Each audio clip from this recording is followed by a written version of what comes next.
సబ్బాష్ shalom and good morning everyone.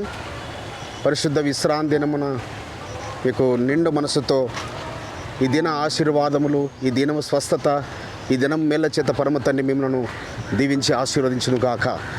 ఈ దినం యొక్క కృపావాక్యము చూసుకుందాము. మత్తయి సువార్త 10వ అధ్యాయము 30వ వచనము. మీ తల వెంట్రుకలన్నీ లెక్కింపబడి ఉన్నవి గనుక మీరు భయపడకుడి, మీరు అనేకమైన పిచ్చుకల కంటే శ్రేష్ఠులు. ఎంత గొప్ప వాగ్దానము పరిశుద్ధులారా. మన యొక్క తలలోని ప్రతి వెంట్రుక కూడా లెక్కించబడిందట. ప్రతి వెంట్రుకని అంటే మామూలుగా నార్మల్గా మనకు ప్రతి దినము కూడా మనం కోంబింగ్ చేయడం వలన మరి నార్మల్గా 100 వరకు మనకు పడిపోతుంటాయి, ఊడిపోతుంటాయి. 100 మళ్ళీ 100 కొత్తవిగా వస్తుంటాయి.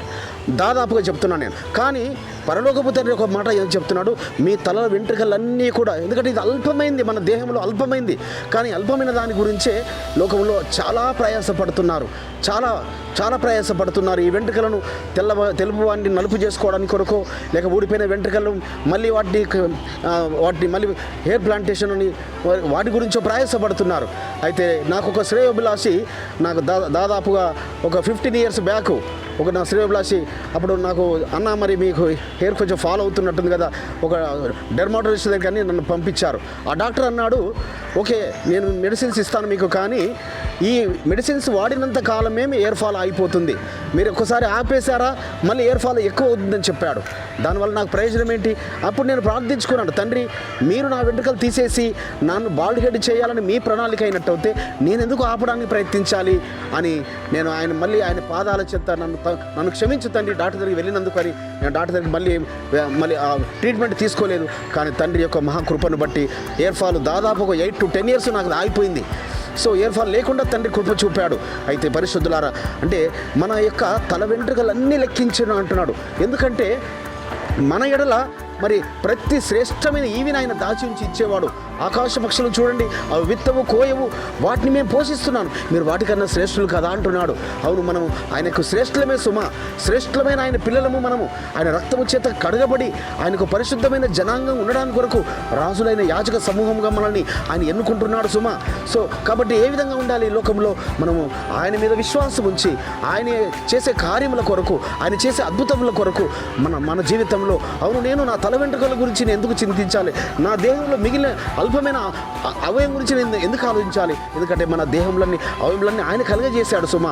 మన దేహంలో ఆరోగ్యమునిచ్చేవాడు ఆయన్నే, మన దేహంలో సత్వనిచ్చేవాడు ఆయన్నే, మనకు దీర్ఘాయుష్యుని ఇచ్చేవాడు ఆయన్నే. ఎందుకంటే వాగ్దానం ఉంది, మన వయసు పెరుగుతున్న కొద్ది, ఎందుకంటే వృద్ధాప్యమందు నీతిమంతులు చిగురిస్తారని వాగ్దానం ఉంది కదా. ఆ వాగ్దానం మన పక్షాన ఆయన స్థిరపరిచేవాడు అయినాడు పరిశుద్ధులారా.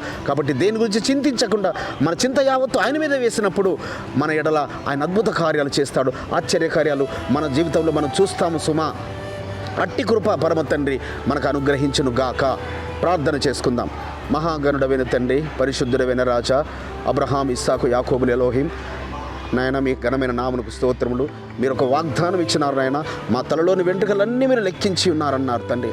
అవును నాయన, మా దేహము ఎడల తండ్రి మేము చింతించకుండా, మేము ఏమున్నాము ఏమి లేకుండా మేము చింతించకుండా మా చింత యావత్తు మీ మీద వేసినప్పుడు మా ఎడల అద్భుతాలు చేయవారని ఉన్నారని మీకు స్తోత్రములు చెల్లిస్తూ నజరుడైన యేషువ మెస్సీయ నామమున స్తుతించి ప్రార్థించి వేడుకుంటున్నాం పరమ తండ్రి, ఆమేన్. మన రక్షకుడును మన విమోచకుడును నజరేయుడైన యేషువ మెస్సీయ దివ్య సముఖము నుంచి మీకును మీ కుటుంబములకును మీ వంశములకును శాంతి సమాధానము కృప మెండుగా అనుగ్రహించి బలపరచునుగాక. ఆమేన్.